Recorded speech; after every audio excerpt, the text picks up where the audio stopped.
ورحمة الله وبركاته. الحمد لله كفى وسلام على عباده الذين اصطفى.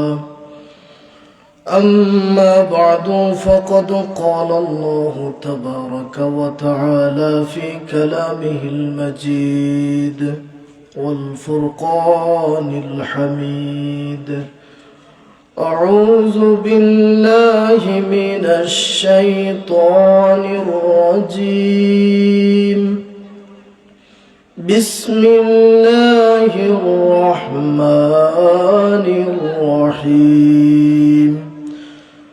واصبر على ما أصابك إن ذلك من عزم الأمور.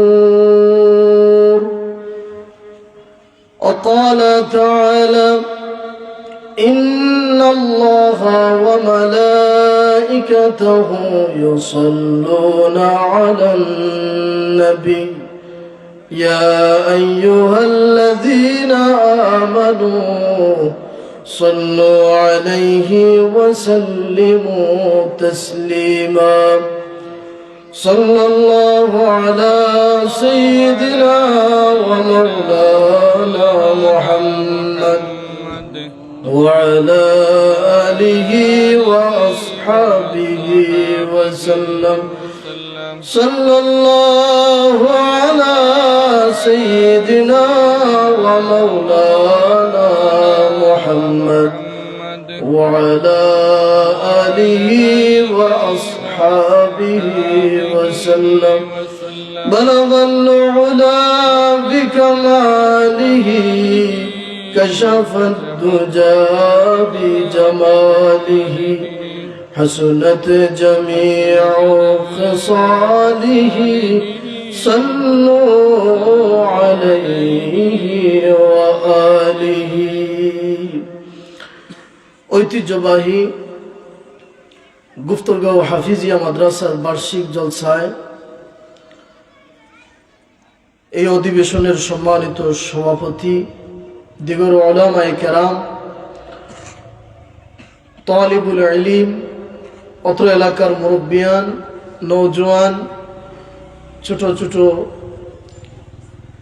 সোনামণিরা, আল্লাহ সুবহানাহু ওয়া তাআলা আসরের নামাজের পরে রজব মাসের এই মুবারক সময়ে জান্নাতের এই বাগানে আমাদেরকে দয়ার মায়া করে আসার বসার যে সুযোগ করে দিয়েছেন, খুশি হইয়া আমরা একবার বলি আলহামদুলিল্লাহ। আলহামদুলিল্লাহ।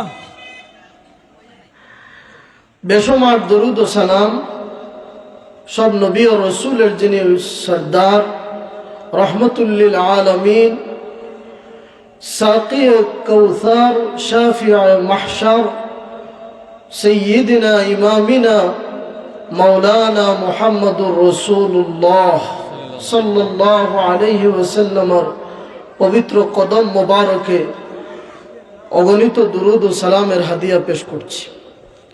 আফসোসের জায়গা হইল, যদি আজকে আসরের পরে সিন্নি দেওয়ার ঘোষণা থাকতো তাহলে কিতা মনে হয় মানুষ জায়গা দেওয়া গেল নিলে মাতলা না। হ্যাঁ, তো সিন্নিনও নাই, মানে হলো কি আমরা নগদে বিশ্বাস, বাকির খাতা ফাঁকি, যে এটা হলো বেঈমানের সূত্র, এটা মুসলমানের সূত্র না।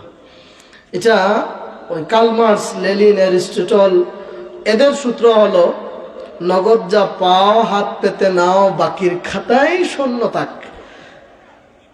আমরা মুমিন যারা, মুসলমান যারা, নগদে পাই বা না পাই, আমাদের জীবনের বেশি অংশটাই হচ্ছে বাকি। কিভাবে? যে আমরা যত কল্যাণের কাজ, যত নেকির কাজ, যত ভালো কাজ সব কি দুনিয়া পাওয়ার জন্য করি না পরকালের জন্য করি? তাহলে পরকাল কি নগদ না বাকি? বাকি। তাহলে মুমিনের কাজ হলো বাকি, পরিপূর্ণ মুমিন যে। আর যে ইমানের মধ্যে দুর্বলতা আছে সে নগদ চায়, নগদে তারা দেখবেন। এক হাদিসে পড়ছিলাম, কিয়ামতের আগে যদি মসজিদ থেকে ঘোষণা দেওয়া হয় যে রুটি দেওয়া হবে, নতুন বানানো রুটি না, ওই পুরাতন শুকনো রুটি হয়ে গেছে, তাহলে মসজিদে মুসল্লিদের জায়গা দেওয়া যাবে না। বাস্তবেও তাই, যেদিন মসজিদে মিলাদ থাকে এই দিনের মুসল্লি, আর যেদিন মিলাদ থাকে না এই দিনের মুসল্লি কি সমান? মাতলা না কেন? সমান না। তার মানে আমরা নবীজির এই হাদিসের বাস্তবতা শুরু হয়ে গেছে। হাজিরিনে কেরাম,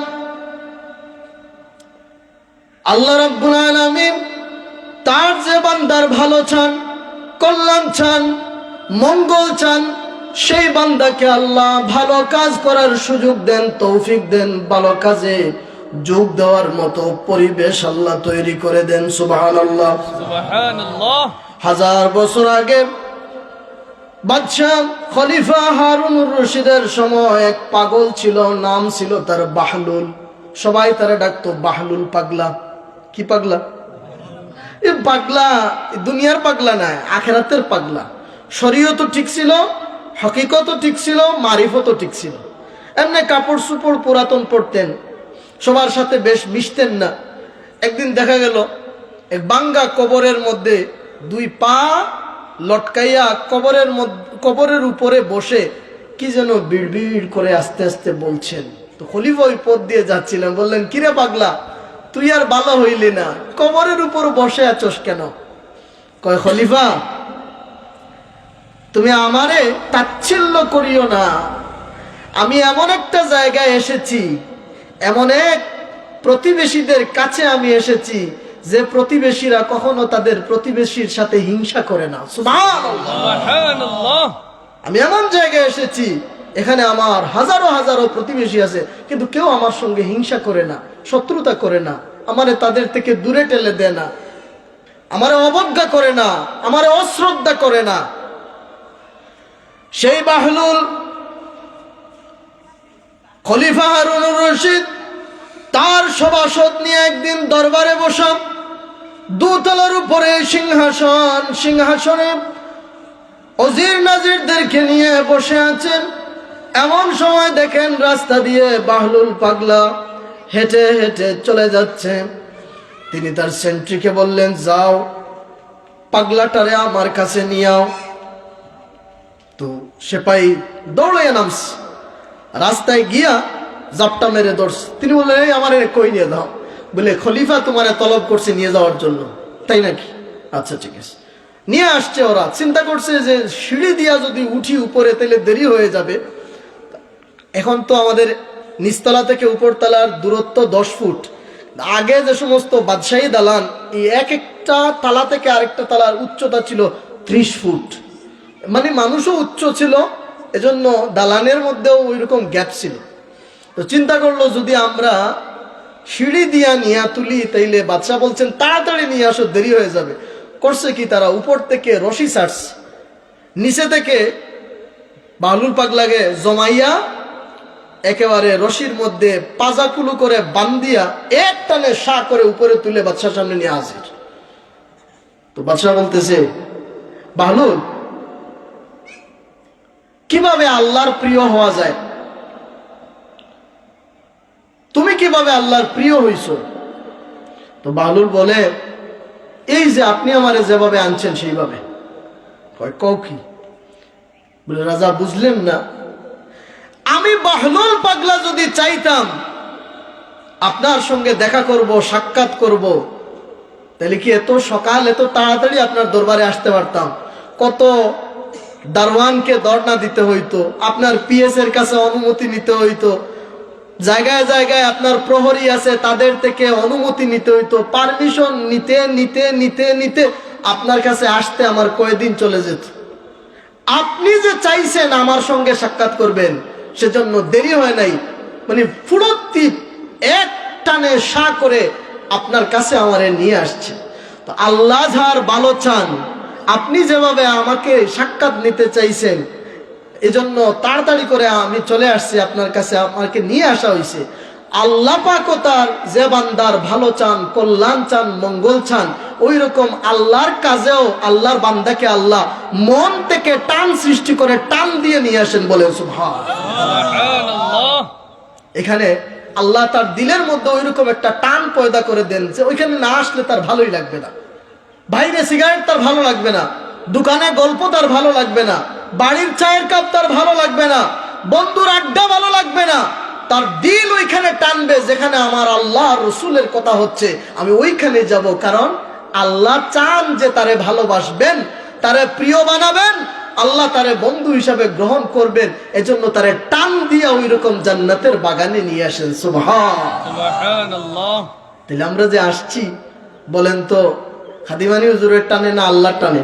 আল্লাহর টানে। জুড়ে বলেন আল্লাহর টানে। আল্লাহ আমাদেরকে পছন্দ করেছে। হাজিরিনে কারাম, কোরআনুল কারীমের সূরাতুল লুকমান থেকে একখানা আয়াতে কারিমা আমি আপনাদের সামনে তেলাওয়াত করেছি। আল্লাহ রাব্বুল আলামিন এই আয়াতে কারিমার মধ্যে বলেন, ওয়াসবির আলা মা আসাবাক ইন্না যালিকা মিন আজমিল উমুর। আল্লাহর এক মায়ার বান্দা, নাম ছিল লুকমান হাকিম। কি নাম? লুকমান হাকিম। লুকমান হাকিম তার ছেলেরে আদর করে মায়া করে করে কিছু উপদেশ দিয়েছিলেন। এর মধ্যে একটা উপদেশ দিয়েছিলেন, বাবারে তোমার উপর যতই বিপদ আপদ আসুক না কেন, তুমি ওই বিপদের সময় ধৈর্য ধরবে। কি করবে? ধৈর্য ধরবে। এটা বড় মহৎ গুণ, এটা বড় উত্তম গুণ। বলেন সুবহানাল্লাহ। আল্লাহর এই কথাটা বড় পছন্দ হলো। আল্লাহ লুকমানের এই কথাটা লুকমানের কথা বানাইয়া রাখলেন না, আল্লাহ এই কথাটাকে তার নিজের কথা বানাইয়া কোরআনের মধ্যে তুলে দিলেন, কিয়ামত পর্যন্ত যাতে তার প্রিয় বান্দারা যদি বিপদে পড়ে লুকমান হাকিমের সন্তান যেভাবে সবর করেছে, ওই রকম তার বান্দারা যেন কিয়ামত পর্যন্ত বিপদে আপদে সবর করতে পারে, এই শিক্ষাটা দেওয়ার জন্য আল্লাহ এই আয়াত আমাদেরকে দিয়ে দিলেন। বলেন সুবহানাল্লাহ। তাহলে আমাদের আজকের আলোচনার বিষয় হলো সবর। কি জিনিস? সবর। মাতুন না? সবর। সবর অর্থ কি? দা মাতুন না? ধৈর্য, সহিষ্ণুতা। সবর মানে আমরা মনে করি যে কেউ আমার এক গালের মাঝে তাপ্পড় মারছে, আরেক গাল ফাটাইয়া দেওয়া হইলাম, ভাই তুমি তো এক গালও মারিয়া তোমার এত বেদনা হয়েছে, আমি আরেক গাল দিলাম, তোমার হাওয়াত দিও আর একটা মারো। অথবা এক তাপ্পড় মারলো, তার আতগালা নিয়ে সুমা দিলাম, ওটার নাম সবর নেই না। সবরের এক অর্থ হলো বিরত থাকা। সবরের অর্থ খালি আমরা শুনছি ধৈর্য ধরা, সবরের আরো অর্থ হইল বিরত থাকা, বাঁচিয়া থাকা। কিভাবে? এক সাপ গেছে, ফিরসাবর গেছে মরি দিত। এটা হাসা ঘটনা হইতে পারে, মিশা তো মানুষের মাঝে শিক্ষা আছে, এই কথার মাঝে করেন না বই না। এক সাপ ফিরসাবর গেছে মরি দিত। তো ফিরসাবে তারে মরিদ করবার আগে বুঝাইতরা, বুঝাইতে বুঝাইতে এক সময় উঠা হইলা যে তুমি শররে খামড় মারিও না। কিছু অজিফাই কে দেয়া হইলা যে ও অজিফা তোমারে শিখাইয়া দিলাম, তুমি ও অজিফা আদায় করিও, আর শররে খামড় উমড় মারিও না। তো সাপ গিয়া দান ক্ষেতর মাঝে নিরিবিলি রাত্রে মাগরিবর বাদে হুতিয়া আল্লাহর জিকির করে। এক বেটা চন্দনী রায় দান হাটাত গেছে বা গাছ হাটাত, গাছ উস কাটি এখন বান্ধি তো কোনটা বান না, আখটা আতাই আতাই ভাইছে বা বাক্কা দৌড়িল্লা কিতা লাগে দৌড়স। তো ফিরসাবে তো কইছেন খামড় মারিও না। তো দৌড়াওয়াতে হেয়াল লড়েন না চড়েন না, কারণ ফিরসাবর অজিফা পড়াতে আসলো। দরিয়া তারে দিয়া গাছ বালামতে বান্ধিয়া যে সময় গাইড দিত কল্লারি কল্লায় লেঞ্জুড়ে মিলে দিছে, গাছ তার গর্দনা বাঙ্গিলিস বাড়িত নিয়া গাছ উস খুলছে, তার এটা মারি ফালাই দিছে। হে অন তাকে কোন রকমে বাঁচিয়া ফিরসাবর বাড়িতে চাইয়া হইল, ফিরসাব আপনি আমার কইছেন আমি খামড় উমড় দিতাম না, খামড় না দিয়া আজকে আমি যে বিপদ পড়ছি, আমার গর্দনা দৌড়কা হাড্ডি উড্ডি ভাঙ্গি ফেলেছি। ফিরসাবে হইলা ও ব্যাক কলর ব্যাক কল, আমি তোরে কইছি খামড় দিতে না, তোরে আমি কেন না করছি না, তুই ফুস হইতে না, তোরা যে সময় দৌড়ছে এই সময় ফুস হইলে না, কেন তোমার তোরে দৌড়লো না, হলে চাই দিল না। হুক সুবহানাল্লাহ। আমি খামড় দিতে না করছি, কিন্তু ফুস করতে এখান তো না করছি না। মুসলমান কাফির যদি আপনারে আঘাত করে, আপনার উপর জুলুম করে, নির্যাতন করে, যদি আপনার ওই রকম হিম্মত না থাকে, তারে বদলা দেওয়ার মতো আপনার ক্ষমতা না থাকে, আপনি সবর করবেন। কিন্তু আল্লাহ পাক যদি আপনার হিম্মত দে, ইসলামকে যদি বিজয়ী শক্তি বানায়া দে, ইসলামকে যদি ক্ষমতায় বসাইয়া দে, ইসলামকে যদি আল্লাহ নেতৃত্বের মর্যাদা দিয়ে দে, তখন জুলুম করলে জুলুম সহ্য করবে না, বরং জুলুম করলে যেভাবে আঘাত আসবে মুসলমানের উপরে, মুসলমান ওই আঘাতের হুবহু প্রতিঘাত করবে। এটাই নিয়ম। বলেন সুবহানাল্লাহ। সুবহানাল্লাহ। 13টা বছর মক্কায় নবীজি সহ্য করছে। কত বছর? 13টা বছর। মাত বুঝরানি? জি। 13 বছর নবীজি সবর করেছেন। কোথায়? মক্কায়। জোরে মাতেন, কোথায়? মক্কায়। মদিনায় 10 বছর আল্লাহ নবীজিকে রাষ্ট্রের ক্ষমতা দিলেন, সাহাবায়ে কেরামদেরকে ইসলামের দিকে আকৃষ্ট করলেন, বিশ্বতে ইসলাম আল্লাহ তাআলা পৌঁছে দিলেন। নবীজিকে বললেন, নবীজি আর সবর না, এবার আক্রমণ আসলে পাল্টা আক্রমণের জবাব দাও, জিহাদ করো, বেঈমানদের সাথে মোকাবেলা করে ইসলামকে জমিনে কায়েম করো। বলুন সুবহানাল্লাহ। সুবহানাল্লাহ। তাহলে সবরেরও কিছু জায়গা আছে, প্রতিবাদেরও কিছু জায়গা আছে, আপনাকে বুঝতে হবে। বান্দার জীবনে সবর হলো 3 রকম। এক রকম সবরের নাম হচ্ছে আস-সাবরু ফিত তাআত, আরেক ধরনের সবরের নাম হচ্ছে আস-সাবরু আনিল মাসিয়াত, আরেক প্রকার সবরের নাম হচ্ছে আস-সাবরু ইনদাল মুসিবাত। এক প্রকার হচ্ছে সবর ফিত তাআত। এই যে শীতের দিন চলছে, ঘুম থেকে উঠিয়া ফজরের সময় অজু করিয়া মসজিদ হইয়া নমাজও শরীক হওয়া কষ্ট না আরামর? কষ্ট। মাতলা না বোঝা যায়? সবর কষ্ট না আরাম? কষ্ট। আল্লাহর বিধিবিধান মানার ক্ষেত্রে কষ্ট স্বীকার করার নাম, এটাও একটা সবর। নেকির কাজ করতে গেলে কষ্ট আপনাকে স্বীকার করতে হয়, ধৈর্য ধরে আপনাকে নেকির কাজ করতে হয়। এই ক্ষেত্রে যে আপনি কষ্ট করবেন, শীতের সময় ঠান্ডা পানি দিয়ে ওযু করলেন, ঘুম থেকে আরামের ঘুম থেকে উঠে শীতের কাপড় গায়ে দিয়ে আপনি যে আল্লাহর ঘর মসজিদে নামাজের জন্য আসলেন, আপনার পরিবার পরিজনকে যে ঘুম থেকে জাগালেন, আপনি যে এই ত্যাগ স্বীকার করে আল্লাহর গোলামি করলেন, এই গোলামি করতে গিয়া যে ত্যাগ স্বীকার করলেন, এই ত্যাগ স্বীকার করার নামও সবর। বলেন সুবহানাল্লাহ। সুবহানাল্লাহ। মাইর খাওয়া, মাইর খাইয়া খালি মাইর ফিরানি, না ফিরাইয়া বোয়ার তাকার নাম সবর নাই। কেউ গালিয়া গেছে গিয়ার আপনি গাইল উনিয়া গাইলর বদলা না গালিয়া বোয়া তাকার নাম সবর নাই। কষ্ট করিয়া নেকির কাম করার নামও সবর। কন্যা সুবহানাল্লাহ। হযরতে আল্লাহর হাবিব এবং তাম বিয়ে কেরামর জীবনের মধ্যে সবরের অনেক দৃষ্টান্ত পাওয়া যায়, উদাহরণ পাওয়া যায়। সবরের ক্ষেত্রে তারা কত ত্যাগ করেছেন, মানে আল্লাহর এই নির্দেশ পালন করার জন্য, আল্লাহর আনুগত্যের জন্য কেমন সবর। হযরতে ইব্রাহিম আলাইহিস সালাম, আল্লাহ রাব্বুল আলামিন যারে খলিল হিসেবে ঘোষণা করলেন, ওয়াত্তাখাযাল্লাহু ইব্রাহিমা খলিলা, আমি ইব্রাহিমকে আমার খলিল বানালাম, বন্ধু বানালাম, প্রিয় বানালাম। কেমনে বললেন? এমনি এমনি আল্লাহর বন্ধু হওয়া যায় না। কষ্ট ছাড়া, পরীক্ষা ছাড়া ডিগ্রি পাওয়া যায় না, পরীক্ষা দেওয়া ছাড়া পাশ করা যায় না। পরীক্ষা ছাড়া যে পাশ হয়, ওই পাশের নাম হয় অটো পাস। আর অটো পাস যে করে মানুষে তারে বালা চোখে দেখে না, বাদ চোখে দেখে, মাতেন না? পরীক্ষা দিয়া যে পাশ করছে তার দাম আছে না নাই? আছে। ইব্রাহিম আলাইহিস সালাম রে আল্লাহ এমন পরীক্ষা হল করছেন, কোরআন শরীফের মাঝে আছে, ওয়াইজ ইবতালা ইব্রাহিম ربه بكلمات فأتمهن قال إني جاعلك للناس إماما আল্লাহ ইব্রাহিম নবীকে অনেক পরীক্ষা করছেন, সব পরীক্ষাতে ইব্রাহিম নবী পাশ করছেন।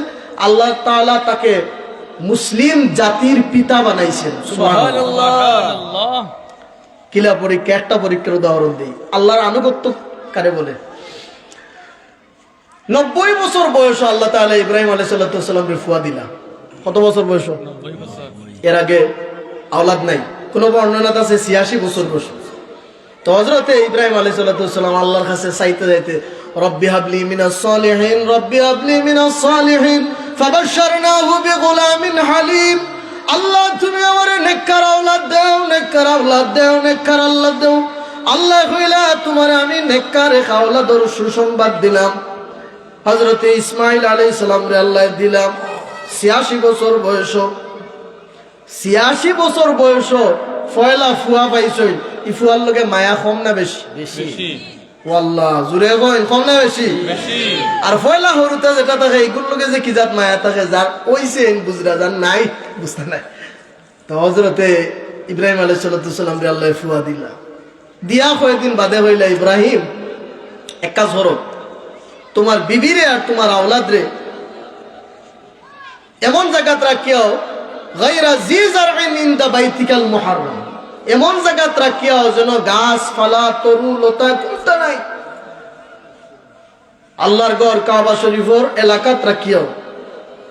দেখো আল্লাহর আনুগত্যের ক্ষেত্রে সবর।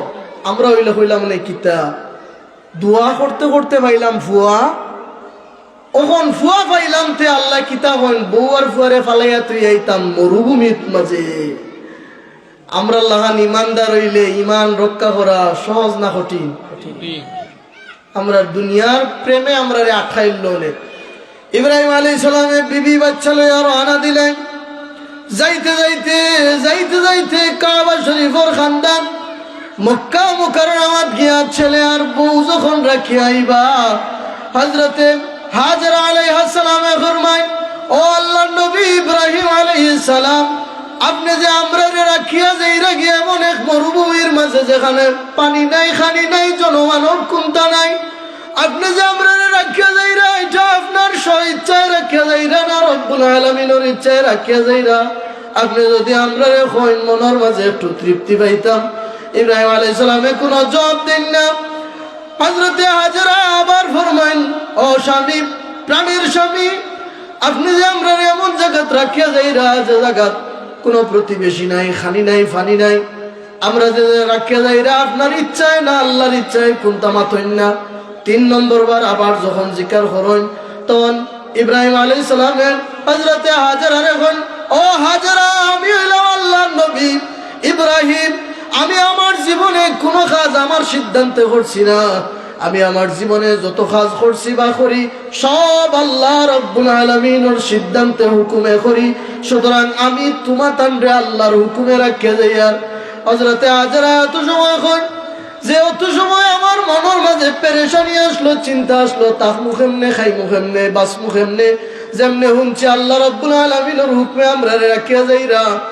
সেই সময় থেকে আমার মন থেকে সব চিন্তা মুহূর্তের মধ্যে বিলীন হয়ে গেল।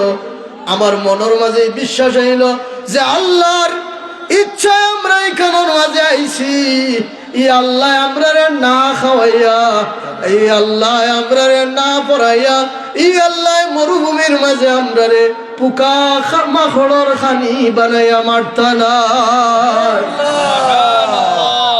হযরতে ইব্রাহিম আলাইহিস সালাম তুইয়া দেন কি ফাড়র আড়ালে গিয়া দোয়া করেন, আল্লাহ বউ বাচ্চা রাখে এলাম, এরার খানি ফানি রিজেক রুটি আল্লাহ এই এলাকারে তুমি বরকতময় করো, রিজেক দেও, মানুষ দিয়ে এলাকারে ভরপুর করে দাও, এই এলাকারে সম্মানিত বানাই দাও।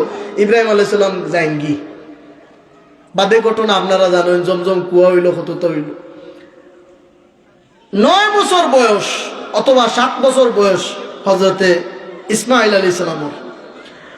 হঠাৎ করে আল্লাহ ওহী পাঠাইন, ইব্রাহিম তোমার সবচেয়ে প্রিয় জিনিস আমার রাস্তায় কুরবানি দাও। ঘটনা আপনারা জানেন, ঘুম থেকে উঠেন, উট কুরবানি করেন, কতটা করেন, খাম হয় না। বাদে বুঝলা যে আমার তো কলিঞ্জার টুকরা ইসমাইল, আল্লাহ মনে হয় আমার ইসমাইল রে কুরবানি করার কথা হইরা রওনা দিলাইলা। আইলা হযরত ইসমাইল আলাইহিস সালাম হযরত হাজরা আলাইহিস সালামের কাছে এখন, ও হাজরা, কলিজার টুকরা আমার ছেলেরে সাজাইয়া দেও, আমার ছেলের নিয়ে আমি মনে জায়গা যাইমু, তুমি আমার ছেলেরে সাজাইয়া দেও, গুছাইয়া দেও। মার মনে মনে বাবার লগে আওলাদ যেহেতু কোনো চিন্তা নাই, পেরেশানি নাই, সুন্দর করে ছেলেরে সাজাইয়া দেয়। রাস্তা যখন যায় তখন হযরত ইব্রাহিম আলাইহিস সালাম মনে মনে চিন্তা করেন, আমি তো আমার ছেলেরে কিছু সময়ের ভিতরে আল্লাহর পথে কুরবানি করে নিব। জব করার আগে আমি আমার ছেলের মতামতটা একটু জানি, দেখি আমার ছেলে কেমন। فلما بلغ معه السعي قال يا بني إني أرى في المنام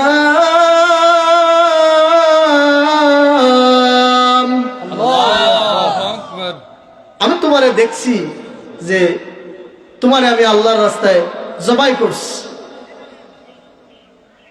ইন্নী আরা ফিল মানামি আন্নী আযবাহু, তোমারে আমি জব করতেছি। ফানজুর মাজা তারা, বাবারে তোমার মত কি?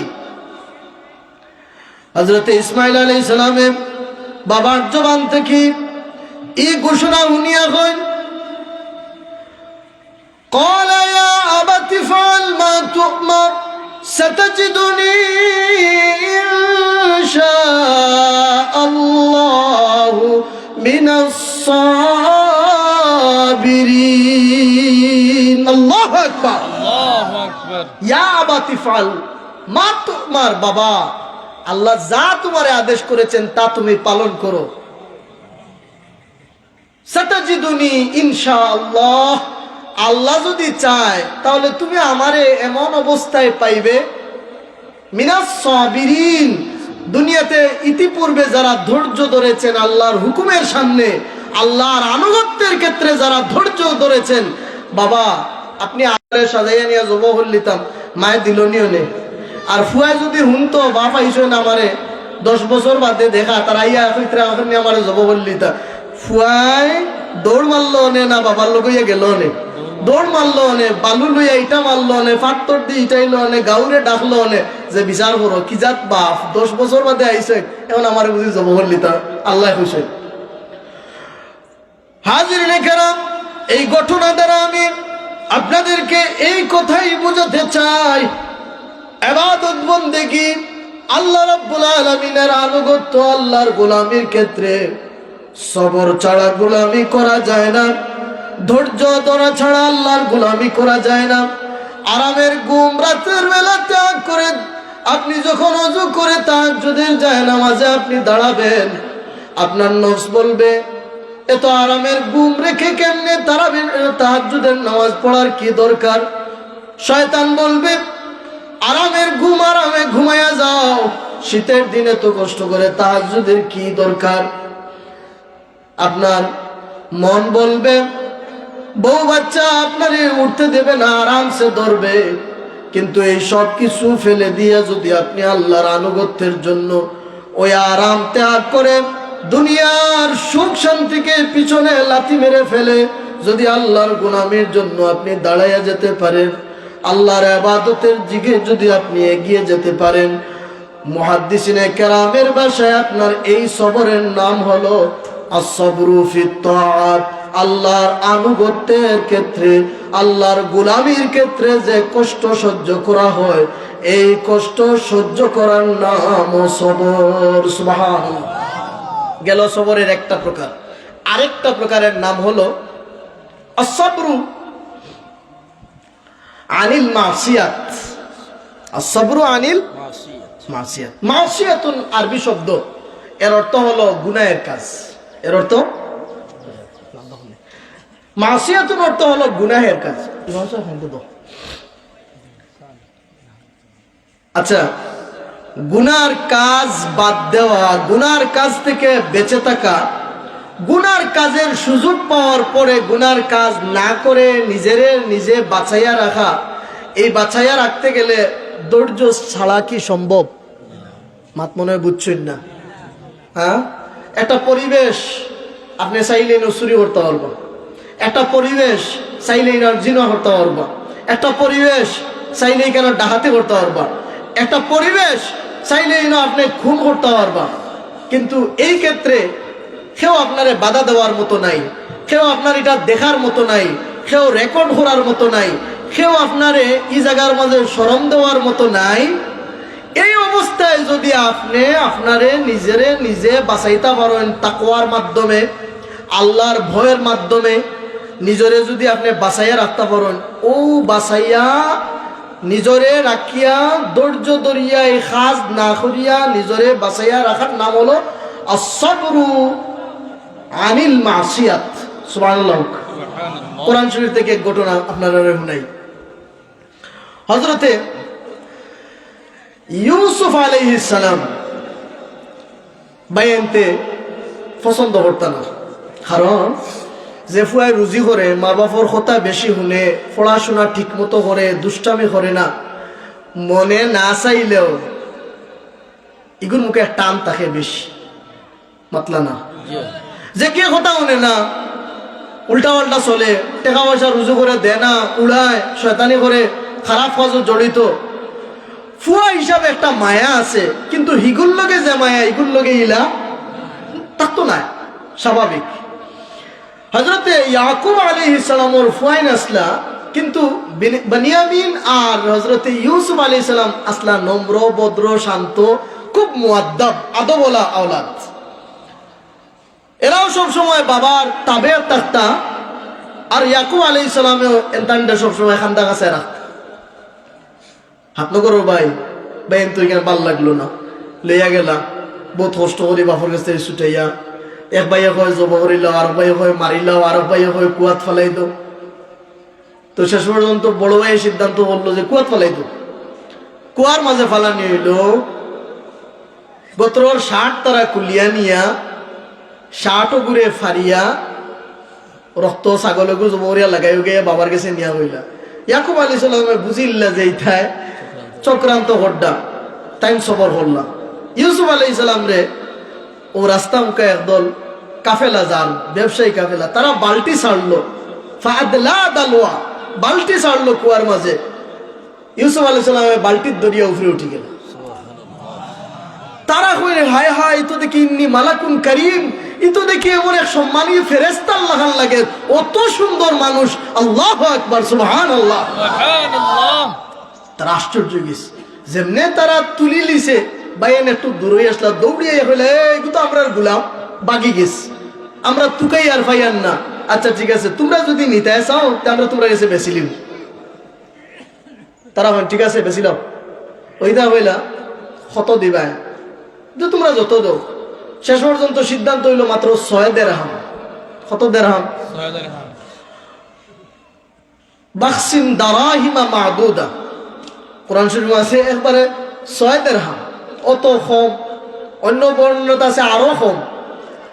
হযরতে ইউসুফে তারা লইয়া গেল, মিশর লইয়া গেল। মিশর নেওয়ার পরে ইনো বাজারও যখন তুলছে, বাহ, কোন গুলাম বান্দি ইউসুফ আলাইহিস সালামের চেহারার খান্দা তো হইতে পারে না। দিনের বেলা দেখা যায় ইউসুফ নবীর চেহারা তাকিয়া যেন পূর্ণিমার চাদর আলোর মতো আলো জলমল করে হুকা, সুবহানাল্লাহ। যেও আয় সাহস করতে পারে না, দাম কত হইব জিকার করত। ওদিন অর্থমন্ত্রী আজিজে মিশর একটা গুলাম কিনার লাগে বাজার হয়েছে, আয়া দেখিয়া আজিজে মিশর এবং তার বিবির জুলাইখার পছন্দ হয়ে গেল। এক বর্ণনা পাইছি 2 লক্ষ দিরহাম দিয়া। কত দিরহাম? যেন ফিলিস্তিন মাত্র আসলা 6 দিরহাম দামর, এই মিশর আইয়া 6 দিরহাম, 2 লাখ দিরহামর ওলা দামি বনি গেছে। এন্ডে নেওয়া হইল কিনিয়া, এই রাজার বাদশার অর্থমন্ত্রীর গৌরব বড় হইলা। জুলাইখা তো পছন্দ লাগ গেল, কোনোভাবেই তার নিজর আফন বানাইতে পারেন না, প্রেমও ফালাইতে পারেন না। একদিন আজিজে মিশর একদিন আজিজে মিশর গেছই জুলাইখায় হযরতে ইউসুফ আলাইহিস সালাম রে বুদ্ধি করে করে নিতে নিতে নিতে নিতে একবারে ভিতর অন্তর্মহল নিয়ে হারাইছে 7টা দরজা তালা মারিয়া। হযরতে ইউসুফ আলাইহিস সালাম রে অন্তর্মহল যখন নিয়ে গেছে, যাওয়ার পরে খারাপ কাজের প্রস্তাব দিয়ে খারাপ পরিবেশ তৈরি করছে। ঘরের দেয়ালের মাঝে বিভিন্ন ধরনের ছবি লাগাইছে, খারাপ পোশাক, এমন সমস্ত পোশাক যে পোশাক দেখলে একজন পুরুষ স্বাভাবিক থাকা সম্ভব নয়। হযরত ইউসুফ আলাইহিস সালাম রে নাফরমানের প্রস্তাব দেয়। ইউসুফ আলাইহিস সালাম পেরেশান হয়ে যান, চিন্তার মাঝে পড়ে যান। হযরত ইউসুফ আলাইহিস সালাম আল্লাহর উপর তাওয়াক্কুল আর ভরসা বাড়াইয়া দিলেন। বাবা ইয়াকুব আলাইহিস সালাম যে ওসিয়ত করেছিলেন, ওসিয়ত মনে পড়ে গেল। হযরত ইউসুফ আলাইহিস সালাম চাইলেই মুহূর্তে জুলাইখার সাথে খারাপ গুনাহের কাজের মধ্যে জড়িয়ে পড়তে পারেন, কিন্তু হযরত ইউসুফ আলাইহিস সালাম গুনাহ না করে সবর করলেন। আর দরজা যে দিকে ওই দিকে ফিরে দরজার দিকে একটা দৌড় মারলেন। সুবহানাল্লাহ। ওয়াস্তাবাকাল বাব, দরজার দিকে দৌড় মারলেন। আল্লাহ রাব্বুল আলামিন দেখলেন যে আমার ইউসুফ গুনাহের পরিবেশ পাওয়ার পরেও গুনাহ না করে তালা দেওয়া দরজা, সে জানে এই দরজা খুলবে না, কিন্তু এই দরজার দিকে দৌড় মারতেছে। আমি আল্লাহর কি দায়িত্ব, আমার ইউসুফ তার কাজ সে করেছে, আমার উপর ভরসা করে দৌড় মারছে, আমি আমার ইউসুফের জন্য দরজা খুলে দেব।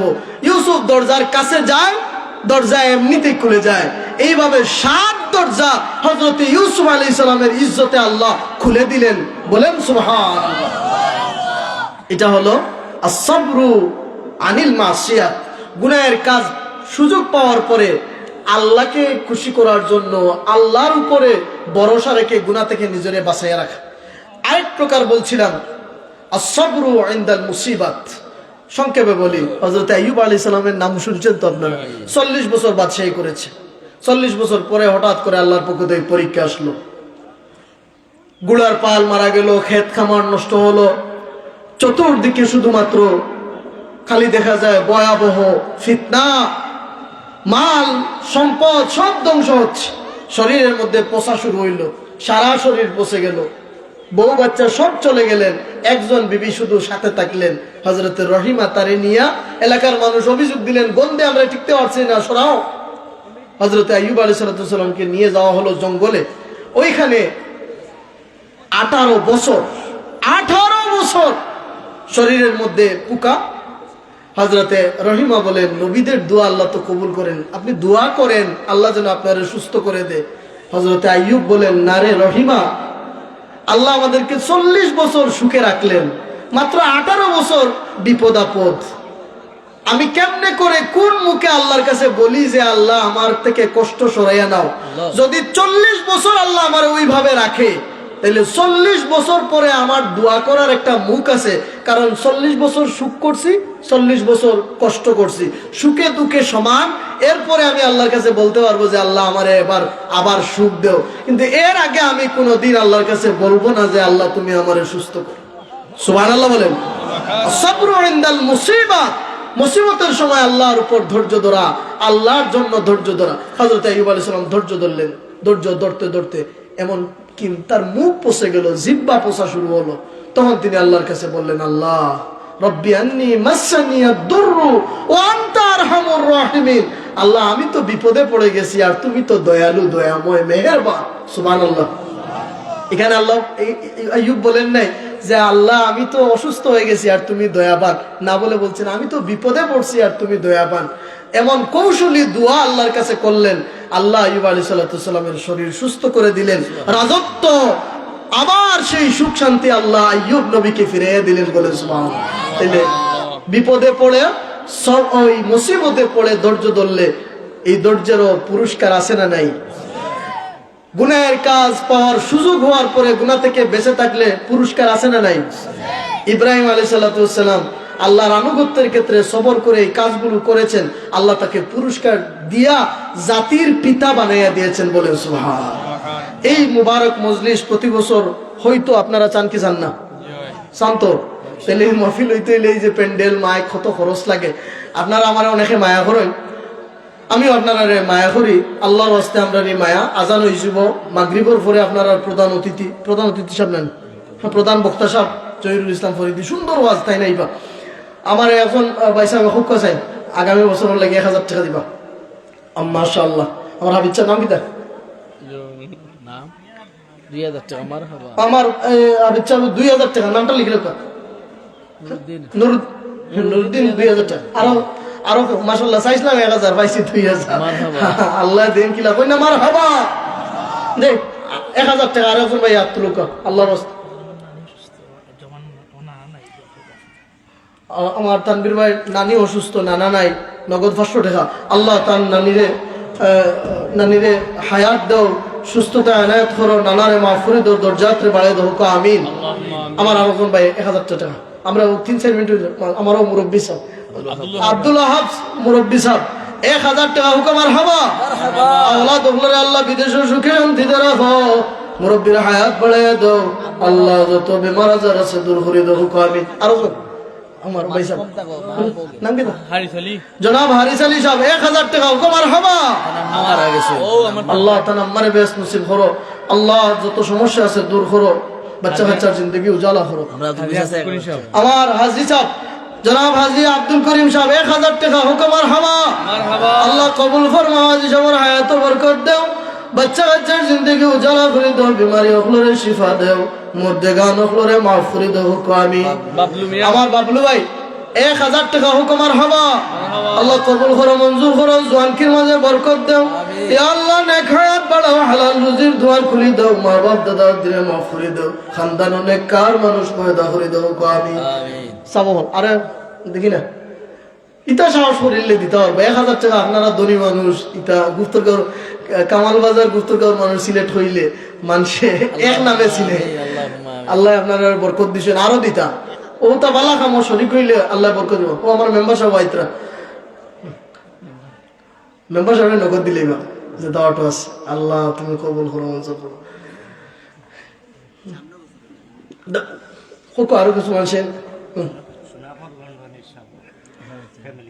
সোনাপুর লন্ডন সাবর ফ্যামিলি থেকে 1000 টাকা। আল্লাহ লন্ডন সাবর হায়াত বরকত দাও, বিমার আজার শিফা করো, মুর্দেগান্ডে মাফ করো।